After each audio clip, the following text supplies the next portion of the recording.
السلام عليكم ورحمة الله وبركاته. أهلا بيكم. الأكلة اللي قدامكم دي اسمها الكبيبة.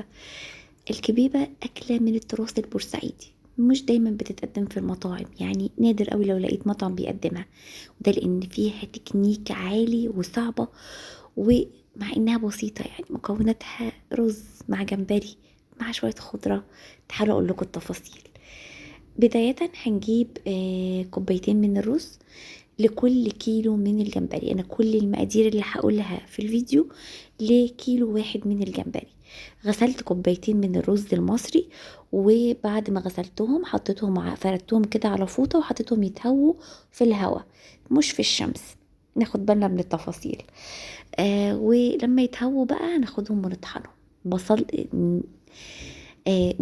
بشرت بصلتين علشان نعملهم صيادية.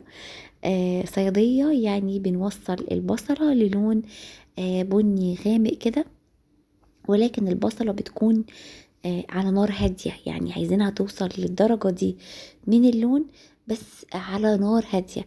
مش الدرجة اللي قدامنا دي درجة يعني لون فاتح لسه.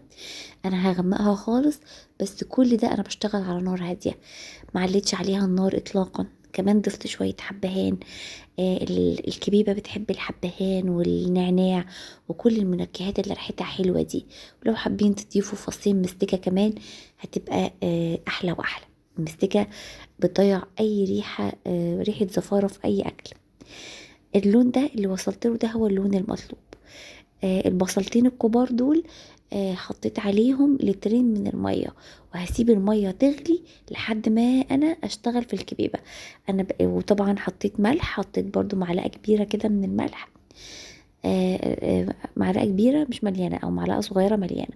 وحطيت شوية كمون وشوية كزبرة ناشفة وشوية فلفل اسود، يعني نكهت الشوربة بتاعتي اللي هسلق فيها الكبيبة. حطيت معلقة كبيرة من كل حاجة إلا الفلفل الأسود.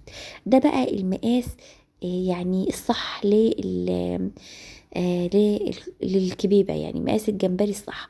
لما بيكبر شوية كده بيكون فيه ظهر زي ما انتوا شفتوا، وبطلع الظهر منه، فعلشان ما يجيلناش الجمبري فيه ظهر ونقعد نشتغل فيه وحداية وحداية، فننقي أصغر مقاس من الجمبري. كده كده الجمبري هيتفرم، فملهاش لازمة اطلاقا ان احنا نختار جمبري كبير.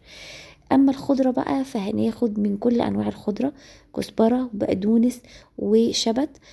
كل واحدة منهم هناخد منها حزمة. حوالي كوباية من كل نوع منهم على كيلو الجمبري. وبرضو هضيف بصلتين كبار على كيلو الجمبري. الكيلو اللي معانا ده كيلو لحم جمبري، يعني كيلو صافي بعد التقشير، يعني كان قبل التقشير حوالي 2 كيلو. والكيلو الصغير ده بيكون سعره رخيص يعني مش غالي. فالأكلة برضو تأكل عيلة بحالها وتتعمل في عزومة، وتبقى يعني برضو اقتصادية نوعا ما. هفرم الخضروات برضو بعد ما فرمت الجمبري، وهستخدم معلقتين من التوم. التوم عندي مفروم، هو المفروض راس توم بحالها، فانا استخدمت معلقتين كبار من التوم بس. هنزلهم برضو في المفرمة علشان يتقلبوا مع كل المكونات ويتداخلوا معاه. تمام كده. يبقى معانا بصلتين، معلقتين توم، تلات يعني 3 ربطات من الخضرة بثلاث انواعها، والكيلو من الجمبري وكوبايتين من الرز. الرز ممكن يزيد لغاية كوباية كمان. تمام. يعني ممكن كيلو جمبري ممكن ياخد 3 كوبايات رز، يعني من كوبايتين ل3. كوبايتين ده بيبقى اقل حاجة، و3 ده بيبقى اقصى حاجة. اعتقد ما تاخدش اكتر من كده يعني. ولو حد بيحط فيها اكتر من كده يكتب لي في الكومنتس تحطوه قد ايه وبتعملوها ازاي. هي أكلة على فكرة يعني زي ما قلت لكم في أول الفيديو، هي مش منتشرة في المطاعم، تلاقوا اللي عارفينها دايما ستات البيوت في بورسعيد. بعد كده خدت بقى خلاص، كان الرز بتاعي نشف تماما ورجع ناشف تماما، بطحنه أنعم حاجة ممكن تطحن يعني. لحد ما نوصله لأنعم حاجة يعني. هو مش هيبقى دقيق قوي بس هيبقى مطحون كويس. بعد كده الدور التاني من الرز طحنت معاه نعناع، حطيت حوالي نص كوباية نعناع. الكبيبة بالنعناع بتبقى تحفة. بعد كده هحط معلقتين صغيرين من الكمون، ومعلقة صغيرة من الفلفل الاسود، ومعلقتين صغيرين من الكزبرة الناشفة، ومعلقة صغيرة ممسوحة من بهارات السبع، وكمان معلقتين من الملح. بما اننا مستخدمين كوبايتين من الرز، لو هنحط لو 3 كوبايات هنحط كمان معلقة. تمام. وبرضو يعني ابقوا دوقوا اول قرص بعد ما تعملوه وشوفوا. بعد كده هخلط كل المكونات الحلوة دي مع بعضها، وهعجنها كويس مع بعض. هتتكون لي عجينة متماسكة. بصوا قوام العجينة زي ما انتوا شايفين كده، عجينة متماسكة ومرنة في نفس الوقت. هبتدي بقى ان انا اقرص الكبيبة. بنقرصها ازاي؟ بنجيب طبق مية جنبنا، نحط ايدينا فيه، لازم تبقى ايدينا مبلولة بالمية، وبعدين نبتدي نشكلها على شكل قرص.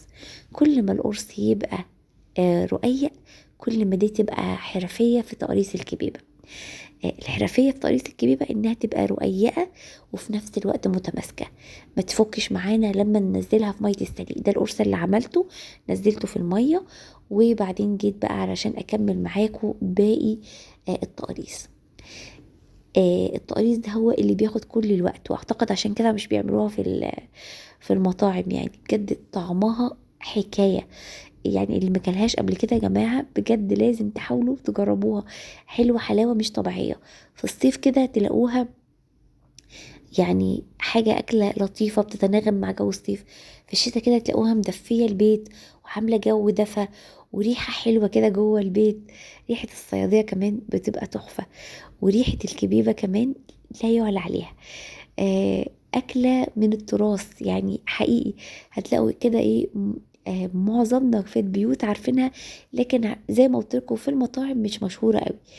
اقرب حاجة ليها برجر الجمبري، بس البرجر بيبقى الاقراص تخينة، بيتاكل في عيش، اكيد مش هيتحط فيه كمية رز كده يعني مختلفة شوية. طعمها حلو قوي. شكلها شبه جدا الكوبيبة اللي بتتعمل في 100 غمر، بس هي بتتعمل باللحمة مش بالجمبري. بنحط بقى بنقرص كده لحد بتاع 10 اقراص كده، بيبقى كويس. كمية الأقراص دي 10 أقراص كويس قوي في الحلة، ما نسحمش الحلة قوي. كمان ما نكترش المية اللي احنا حاطينها. مية السليق لازم مية السليق تبقى غلت كويس علشان تكون اتشربت واتطعمت بكل البصل والحبهان، كل الحاجات اللي احنا حاطينها، علشان يطلع لك القرص لونه بني كده، ما يطلعش القرص لسه مخضر وكأنه ما استواش من شكله. ليه بيطلع كده؟ لانه المية ما بتكونش غلت كويس واخدت وقتها مع مع البصل والحاجات والمنكهات، فبيطلع القرص لسه مخضر مع انه استوى وخد وقته. مدة التسوية بتبقى حوالي 10 دقايق، يعني حلو جدا 10 دقايق تكون الكبيبة استوت وتمام. وزي ما قلت لكم حلو جدا برضو 10 اقراص في الحلة، بتبقى الحلة كده كويسة وخدت كمية اقراص معقولة، وفي نفس الوقت ما مش زحمة، عشان لما نيجي نطلعها كده بالكرنيف كده زي ما شفتوني وانا بطلع، ما يتكسرش مننا، ما يتهريش مننا. ممكن تتقدم مسلوقة زي ما شفتوني وانا بغرف كده، وممكن تتقدم مقلية، ودي بقى يعني مزاج للأطفال. اقلوها في الزيت او اقلوها في الاير فراير. على فكره انا قليتها في الاير فراير، معظم كميه قليتها في الاير فراير كانت تحفه جدا في الاير فراير. وفي الزيت طبعا بتبقى حاجه اخر مزاج. قدموها مع ليمون ولفت ومخللات كده. لا بصراحة بصوا هي أكلة تفتح النفس. في ناس كمان بتعملها معاملة البرجر، وبعد ما بتتقلي كده بتتحط في عيش مع شوية لفت بقى وشوية جرجير أخضر وشوية سلايس طماطم. يعني بتتاكل بطرق كتير جدا، بس عادة ما هي بتتاكل كده بالشوكة، لأنها فيها كل العناصر الغذائية، فيها البروتين، فيها الكربوهيدرات، فيها كل حاجة، فيها الخضرة اللي فيها الفيتامينز، وفيها كل حاجة. فهي وجبة غذائية متكاملة. كمان في ناس أنا منهم بنحب شوربة الكبيبة دي. شوربة الصيادية دي بتبقى طعمها خطير يا جماعة، بس نصفيها بس من البصل، طعمها خطير وخرافي. والليمون بقى كينج الوصفة دي. يا رب يكون الفيديو عجبكم، اكتبوا لي رأيكم في التعليقات. باي باي.